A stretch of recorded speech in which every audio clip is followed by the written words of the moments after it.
Children, today we will discuss carboxylic acid, the preparation reaction of carboxylic acid. Only preparation reaction. तो हमारा आज का topic है method of preparation of carboxylic acid. This is the last topic of this chapter, aldehyde, ketone and the carboxylic acid. So in this chapter we have three main topics: preparation, physical property and the chemical property of the carboxylic acid. So today we will discuss the method of preparation of carboxylic acid. First is the preparation of carboxylic acid from the primary alcohol and the aldehyde. ये reaction already हम पढ़ चुके हैं. इस reaction को जब हम लोगों ने पढ़ा था तो हमने पढ़ा था कि अगर हम किसी भी अल्कोहल को या एल्डिहाइड को ऑक्सीडाइज कराते हैं बाय क्रोमियम ऑक्साइड और K2Cr27 और क्या नाम है KMnO4 एसिडिक मिक्सचर ऑफ और अल्कलाइन मिक्सचर ऑफ KMnO4 से कराते तो हमको वहाँ पे क्या नाम है कार्बोक्सिलिक एसिड मिलता. So let's see, primary alcohol are rarely oxidized to carboxylic acid with common oxidizing agents such as potassium permanganate in the neutral medium, acidic medium और the alkaline medium और by potassium dichromate. तो alcohol है, alcohol को हमने oxidise किया, alcohol oxidise हो गया तो ये जो CH2 ग्रुप है, ये पूरा ग्रुप ये ऑक्सीडाइज होकर हमें क्या दे देगा RCOOH. ठीक है. इन द सेम वे अगर हम क्रोमियम ऑक्साइड और सल्फ्यूरिक एसिड का मिक्सचर लेते हैं then the alcohol will convert into the carboxylic acid. तो this is the first preparation reaction. Next है हमारे पास preparation from the alkyl benzene. इस रिएक्शन की खासियत ये होती है कि जब हम किसी भी एल्काइल बेंजीन को, any alkyl benzene, it means वहाँ पे एल्काइल चेन कितनी बड़ी है उससे कोई लेना देना नहीं है. When the alkyl benzene is oxidise, हम उसकी रिएक्शन करा रहे किससे, विद द क्रोमिक एसिड और एसिडिक और एल्कलाइन पोटेशियम परमैंगनेट से. तो the entire side chain is oxidise. जो पूरी the entire side chain is oxidized to the carbonyl group, carboxylic group. उससे कोई फ़र्क नहीं पड़ता कि वो कार्बन चेन कितनी बड़ी है. डायरेक्टली जो पूरी की पूरी कार्बन चेन है, यानी स्पेशली आपको ध्यान रखना है कि अगर वहाँ पे एक कार्बन है तब भी वो COOH में बदल जाएगा. If more than one carbon is there, it means if CH2 and CH3 is there, it will also change to the, ये भी चेंज हो जाएगा किस में, COOH ग्रुप में. तो irrespective of the carbon chain की कितने number of carbon atom present है in a side chain, each and every carbon वो जितने भी है पूरी की पूरी ऑक्सीडाइज हो गया एंड देन वो हमें क्या देगा, बेंजोइक एसिड देगा. ठीक है. चाहे प्राइमरी अल्कोहल, प्राइमरी चेन हो, एल्काइल चेन हो और सेकेंडरी एल्काइल ग्रुप हो, सभी ऑक्सीडाइज होकर हमें क्या देता है, वहाँ पे कार्बोक्सिलिक एसिड देता है. हाँ, टर्शरी ग्रुप इससे अफेक्टेड नहीं होता. ठीक है. टर्शरी ग्रुप इफेक्ट नहीं होता तो सिंपल से यहाँ पे रिएक्शन हमको दिखाई दे रही. नेक्स्ट प्रिपरेशन है आपकी from nitrile and amide. Nitrile are hydrolyse to amide and then to acids in the presence of H plus और OH आयन एज कैटलिस्ट. यानी कहने का सेंस है कि साइनाइड हाइड्रोलाइज होता है इन द एसिडिक मीडियम और इन द बेसिक मीडियम. तो पहले साइनाइड हाइड्रोलाइज होने के बाद हमें यहाँ पे जो साइनाइड है हाइड्रोलाइज होकर हमें क्या देता है, एमाइड देता है. और एमाइड फर्दर हाइड्रोलाइज होगा तो वो हमें क्या देगा, RCOOH यानी कार्बोक्सिलिक एसिड देगा. ठीक है. तो अगर एमाइड स्टेज में रखना है तो हमको क्या करना पड़ेगा, माइल्ड रिएक्शन कंडीशन रखनी पड़ेगी ताकि हमें क्या होगा, साइनाइड से केवल एमाइड मिले. लेकिन अगर वहाँ पे कंडीशन अच्छी है, फेवरेबल है, तो वो जो एमाइड है वो भी फर्दर हाइड्रोलाइज होकर हमें क्या देगा, कार्बोक्सिलिक एसिड देगा. और ये मेथड यूजफुल है to prepare aliphatic as well as the aromatic carboxylic acid या बेंजोइक एसिड बनाने के लिए. जैसे कि देखो हमने यहाँ पे क्या लिया, बेंजामाइड लिया. और बेंजामाइड को जब हम हाइड्रोलाइज कर रहे हैं तो ये जो ग्रुप है किस में बदल जा रहा है, COOH में. NH2 ग्रुप किस में बदल जाएगा, अमोनियम आयन में, NH4 आयन में बन के अलग हो जाएगा और हमें यहाँ क्या मिल जाएगा, बेंजोइक एसिड मिल जाएगा. नेक्स्ट प्रिपरेशन हमारे पास है फ्रॉम गिगनार्ड रिएजेंट.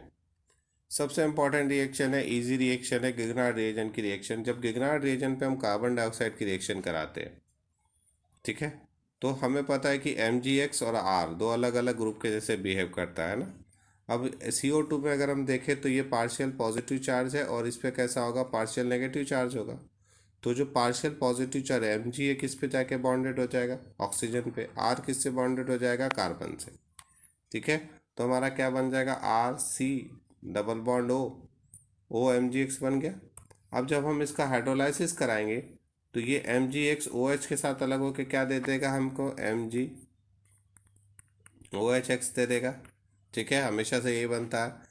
और RCOO और एक हाइड्रोजन इसमें जुड़ जाएगा MgX के प्लेस पे, तो क्या बन जाएगा, RCOOH। तो ये सबसे अच्छी मैथड है to prepare the carboxylic acid.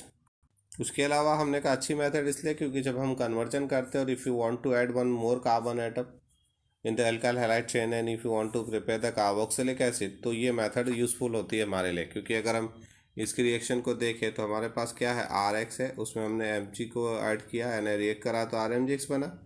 अब इसमें हमने CO2 की रिएक्शन कराई तो देखो RCOOH बन गया। अब इसमें एक कार्बन एटम ज़्यादा है एल्काइल हैलाइड से, इसलिए ये मेथड यूज़फुल है। अगर हम असेंडिंग ऑर्डर यानी हम कार्बन चेन को बढ़ाकर कोई कन्वर्जन करते हैं तो उस कन्वर्जन रिएक्शन में रिएक्शन हमारे बड़े काम आती, इसलिए हमने कहा कि इंपॉर्टेंट रिएक्शन है।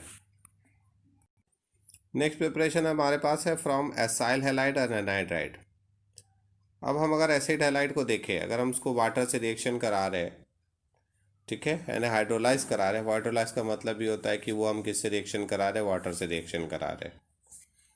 तो एसिडिक मीडियम और बेसिक मीडियम में हम एसिड हैलाइड की रिएक्शन कराते हैं। जब हम एसिडिक मीडियम में कराते हैं तो RCOCl हाइड्रोलाइज होगा और हमें क्या देगा, कार्बोक्सिलिक एसिड देगा।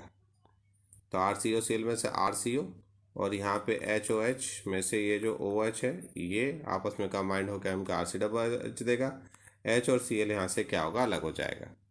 बट जब यही रिएक्शन हम बेस के प्रेजेंस में करा रहे हैं, सेम रिएक्शन अगर हम कराते हैं किसके प्रेजेंस में, बेस के प्रेजेंस में, तो ये RCO ग्रुप है, ठीक है, ये किस में कन्वर्ट हो जाएगा, कार्बोक्सिलेट आयन में कन्वर्ट हो जाएगा।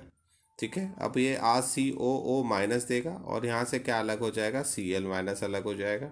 उसको अगर हम एसिडिफाई करा रहे हैं एसिडिक, फिर अगर उसको एसिडिफाइड या एसिडिक हाइड्रोलाइज फर्दर कराते तो ये जो कार्बोक्सिलेट आयन है कन्वर्ट हो जाएगा किस में, RCOOH यानी कार्बोक्सिलिक एसिड में। तो यहाँ ध्यान रखिए, अगर मीडियम एसिडिक ले रहे हैं तो acid halide directly acidic acid में कन्वर्ट होता है, कार्बोक्सिलिक एसिड में कन्वर्ट होता है। लेकिन अगर हम एसिड हैलाइड को बेसिक मीडियम में ले रहे हैं तो पहले वो कार्बोक्सिलेट आयन बनाएगा और फिर उसको फर्दर हम अगर एसिडिक हाइड्रोलाइसिस कराते हैं तो वो हमें कार्बोक्सिलिक एसिड देगा। बट अगर हम यहाँ पे एनहाइड्राइड लेते हैं तो एनहाइड्राइड जो होता है वो डायरेक्टली हाइड्रोलाइज हो जाएगा किसके अंदर, रिस्पेक्टिव कार्बोक्सिलिक एसिड में। जैसे कि एग्जांपल है, हमने यहाँ बेंजोइक एनहाइड्राइड लिया तो बेंजोइक एनहाइड्राइड है, हमें पता है कि बेंजोइक एनहाइड्राइड कैसे लिखते हैं हम लोग, C6H5 C double bond O फिर O, फिर यहाँ पे क्या हो जाएगा C6H5 C double bond O और ये हमारा एनहाइड्राइड है। अगर हम इसका हाइड्रोलाइसिस करा रहे, ठीक है, तो ये ग्रुप अलग होकर क्या दे देगा, कार्बोक्सिलिक एसिड, और दूसरा ये ग्रुप C6H5CO और ये OH, ये हमें क्या दे देगा, कार्बोक्सिलिक एसिड। तो यहाँ पे वो कहते हैं कि जो एनहाइड्राइड है वो डायरेक्टली ही हाइड्रोलाइज होकर हमें क्या देगा, कार्बोक्सिलिक एसिड दे देगा।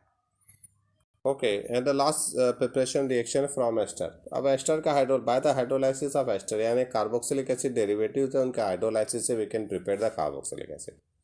हमने एसिड हैलाइड का हाइड्रोलाइसिस कर दिया, एसिड एनहाइड्राइड का किया, लास्ट हमारे पास बच रहा है क्या, एमाइड का हाइड्रोलाइसिस भी है। बाय द एमाइड के हाइड्रोलाइसिस से, एसिड हैलाइड के हाइड्रोलाइसिस से, एनहाइड्राइड के हाइड्रोलाइसिस से, एंड फाइनली एस्टर का हाइड्रोलाइसिस जब हम करते हैं तो will get the carboxylic acid. अब यहाँ कहते हैं कि फिर अगेन अगर if you take acidic medium then will get the directly carboxylic acid. जैसे यहाँ पे देखो बेंजोएट है, इथाइल बेंजोएट है, हमने उसको हाइड्रोलाइज कराया इन द एसिडिक मीडियम तो will get the benzoic acid directly. But in case of basic medium फिर वही होगा जैसे कि एसिड हैलाइड रिएक्ट कर रहा था in the basic medium, acid जो भी एस्टर है आपका वो हाइड्रोलाइज होगा बेसिक मीडियम में, तो हमको क्या देगा, देखो हमें क्या मिल गया, ये पूरा ग्रुप यहाँ से ऐसे हट के हमें क्या दे रहा है, सॉल्ट ऑफ एसिड या दे रहा है या हमें कार्बोक्सिलेट आयन दे रहा है। तो कार्बोक्सिलेट आयन है, फिर उसको हम फिर एसिडिक हाइड्रोलाइसिस करेंगे तो will get the carboxylic acid. तो एस्टर और एसिड हैलाइड का हाइड्रोलाइसिस सेम वे में होता है, एनहाइड्राइड कैन डायरेक्टली भी हाइड्रोलाइज और एमाइड आल्सो हम ऑलरेडी रिएक्शन देख चुके हैं। तो ये हमारी टोटल है preparation reaction of carboxylic acid. ठीक है, अब कुछ एग्जांपल देखते हैं हम यहाँ पे। अब हमारे पास क्वेश्चन है कि write chemical reaction to effect the following transformation. इनकी केमिकल रिएक्शन लिखनी है हमको कि कैसे हम इससे को प्रिपेयर कर सकते हैं एक दूसरी रिएक्शन की हेल्प से।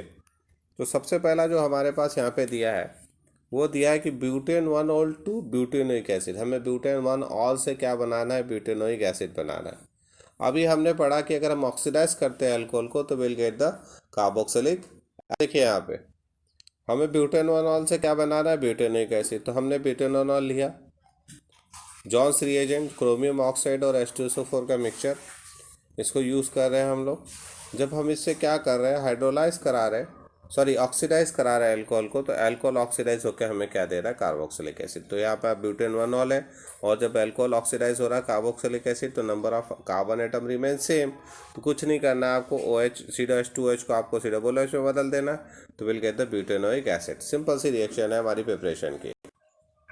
Second reaction is conversion of benzyl alcohol to phenyl ethanoic acid. अब हमको बेंजाइल अल्कोहल से फिनाइल इथेनोइक एसिड प्रिपेयर करना। आओ देखते कैसे प्रिपेयर करेंगे हम इसको। अब हमने कहा बेंजाइल अल्कोहल, और जब हम बेंजाइल अल्कोहल से फिनाइल इथेनोइक एसिड बना रहे हैं, यानी अल्कोहल से हमें फिनाइल इथेनोइक एसिड बनाना है बेंजाइल अल्कोहल से, तो आप देखो हम यहाँ पे सिंपल सी रिएक्शन को जस्टिफाई करें, because we need one more carbon atom. हमें यहाँ पे कार्बन एटम ऐड करना है। हमने बेंजाइल अल्कोहल लिया, अब बेंजाइल अल्कोहल पे हम क्या कर रहे हैं कि सबसे पहले हम HBr की रिएक्शन करेंगे, क्योंकि हमें यहाँ पे साइनाइड की रिएक्शन करानी होगी एडिशन ऑफ कार्बन करने के लिए। तो हमने अल्कोहल लिया, उस पर HBr की रिएक्शन कराई, तो हमारा क्या बन गया, C6H5CH2Br। तो OH को डिस्प्लेस करके Br आ गया। अब इस पर हम किसकी रिएक्शन कराएंगे, पोटेशियम साइनाइड के। तो साइनाइड यहाँ पे किसको डिस्प्लेस करेगा, ब्रोमीन को। अब देखो एक कार्बन आइटम ऐड हो गया, और हमें पता है कि bye the hydrolysis of cyanide will can prepare the carboxylic acid, तो CN will convert into COOH। तो हमारा कंपाउंड बन गया C6H5CH2COOH। एक कार्बन आइटम ज़्यादा है विद किससे, अल्कोहल से। तो जब भी ऐसी रिएक्शन होती है, अगर आपको कार्बन आइटम ऐड करना है, तो पहले आप क्या करो, उसको अल्काइल हैलाइड में बदलो, एंड देन उसको treat with the potassium cyanide. Carbon add हो जाएगा, हाइड्रोलाइज करा दो, will get the compound. Third is the three nitrobenzene, nitrobromobenzene से हमें 3-नाइट्रोबेंजोइक एसिड बनाना है। 3-नाइट्रोब्रोमोबेंजीन से 3-नाइट्रोबेंजोइक एसिड बनाना है इसको। अब हम क्या करें कि हमको बनाना है 3-नाइट्रोबेंजीन, ब्रोमोबेंजीन से 3-नाइट्रोब्रोमोबेंजोइक एसिड बनाना है। अभी हमने क्या कहा कि हमें यहाँ पे फिर वही बात है कि यहाँ पे हमें कार्बन ऐड करना पड़ेगा, ठीक है। यहाँ पे हम उसको, आप रिएक्शन करा रहे हैं डायरेक्टली, साइनाइड हम नहीं करा सकते, क्योंकि nucleophilic substitution reaction benzene ring में आसान नहीं होता। तो क्या करते हैं, यहाँ पे इसको हम मैग्नीशियम गिग्नार्ड रिएजेंट में बदल लेते हैं। हमने इस पर बेंजीन की रिएक्शन, मैग्नीशियम की रिएक्शन कराई, तो हमें क्या मिल गया, ठीक है, MgBr मिला। फिर उस पर आगे अभी हमने रिएक्शन पढ़ी कि अगर हम RMgPr पे CO2 की रिएक्शन कर रहे हैं, तो हमें ये कंपाउंड मिलेगा। और फिर इसका हाइड्रोलाइज करने पे हमें यहाँ पे बेंजोइक एसिड मिल गया। नाइट्रो अपनी पोजीशन पे एज इट इज़ है, और हमें यहाँ पे क्या मिल जाएगा, 3-नाइट्रोबेंजोइक एसिड। तो 3-नाइट्रोब्रोमोबेंजीन से हम साइनाइड ऐड करके नहीं बनाएंगे, क्योंकि न्यूक्लियोफिलिक सब्स्टिट्यूशन आसान नहीं है। तो हम यहाँ पे कैसे रिएक्शन करा रहे हैं, पहले गिग्नार्ड रीजन बनाएंगे, फिर CO2 से रिएक्शन कराएंगे, and then further by hydrolysis we can prepare the three nitrobenzoic acid. Clear. Next हमारे पास है four methyl acetophenone to benzene one four dicarboxylic acid. Four methyl acetophenone से हमें क्या बनाना है, बेंजीन 1,4-डाइकार्बोक्सिलिक एसिड। और फिफ्थ हमारे पास है साइक्लोहेक्सीन से हेक्सेन 1,6-डाइओइक एसिड बनाना है हमको। अब आओ उस दोनों रिएक्शन को हम देखते हैं। अब इस रिएक्शन को हम कह रहे हैं कि 4-मिथाइल एसीटोफिनोन, 4-मिथाइल एसीटोफिनोन से हमें क्या बनाना है, बेंजीन 1,4-डाइकार्बोक्सिलिक एसिड, ठीक है। अब एसीटोफिनोन, एसीटोफिनोन का मतलब आपको पता है, यहाँ पे ये एसीटो ग्रुप है, CH3CO ग्रुप, ये बेंजीन है, इसलिए इसको हम क्या करें, हमारे पास यहाँ पे क्या आ गया, एसीटोफिनोन। अब 4-मिथाइल, ये चौथी पोजीशन पे मिथाइल ग्रुप है, हमको इसको भी COOH में बदलना है, इसको भी COOH में बदलना है।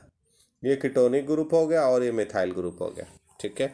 हम क्या करते हैं, इसको पहले KMnO4 से ऑक्सीडाइज कराते हैं, क्योंकि हमने कहा कि अगर कोई भी मिथाइल बेंजीन है तो वो कितनी बड़ी साइड चेन हो, वो सीधे डायरेक्टली कार्बोक्सिलिक एसिड चेन में बदल जाता है, COOH ग्रुप में बदल जाता है, बाय किससे, KMnO4 से। Ketone can oxo oxidize by KMnO4। तो यहाँ पे हमने KMnO4, एल्केलाई KMnO4 लिया, हमारा देखो COOH बन गया। इसको आप डाइल्यूट H2SO4 से एसिडिफाई किया, K हट जाएगा, यहाँ से K हट जाएगा, will get the COOH and the COOH, हमें दोनों मिल जाएगा। तो वह बेंजीन 1,4-डाइकार्बोक्सिलिक एसिड या टरथैलिक एसिड हमको यहाँ मिल गया। समझ गए। सेम रिएक्शन यहाँ पे वर्कआउट कर रही है। अगली रिएक्शन थी कि वो कह रहा है कि साइक्लोहेक्सीन से हमें हेक्सेन 1,6 डायोइक एसिड प्रिपेयर करना है। अब साइक्लोहेक्सीन है, हमें डबल बॉन्ड को यहाँ से क्या करना है, तोड़ना है, और ये ग्रुप हमें यहाँ पे केस में बदल जाए, COOH में बदल जाए, और ये ग्रुप भी हमारा केस में बदल जाए, COOH में बदल जाए। तो इस पर हम किसकी रिएक्शन कराएंगे, फिर अगेन KMnO4H2SO4 की रिएक्शन कराएंगे, तो बॉन्ड ब्रेक होगा और वो किस में बदल जाएगा, हेक्सेन डाइओइक एसिड में कन्वर्ट हो जाएगा। लास्ट है हमारे पास, हमें बनाना है ब्यूटेनॉल टू ब्यूटेनोइक एसिड। क्या बनाना है, ब्यूटेनॉल से ब्यूटेनोइक एसिड, यानी एल्डिहाइड से हमें वापस से कार्बोक्सिलिक एसिड बनाना है। अब तो आपको शायद देख के रिएक्शन समझ में आ गई होगी कि हम क्या करेंगे, फिर भी हम देख लेते हैं। इस रिएक्शन को हम किसी भी ऑक्सीडाइजिंग एजेंट से करा सकते हैं। KBnO4 से करा लीजिए, वेलिंग सॉल्यूशन करा लीजिए, अमोनिकल सिल्वर नाइट्रेट यानी टॉलेंस रिएजेंट से करा लीजिए। हमने यहाँ पे ऑक्सीडाइज करा दिया एल्डिहाइड को, एल्डिहाइड ऑक्सीडाइज होकर हमें क्या देगा, कार्बोक्सिलिक एसिड देगा। सिंपल सी रिएक्शन है। आपको जब भी करना है ब्यूटेनॉल से ब्यूटेनिक एसिड बनाना है, सेम कार्बन आइटम है, ऑक्सीडाइज करा दो किसी भी ऑक्सीडाइजिंग एजेंट से, विल गेट द ब्यूटेनिक एसिड। तो ये हमारे पास था preparation reaction of carboxylic acid. Next lecture में हम लोग पढ़ेंगे the physical and the chemical property. Thank you.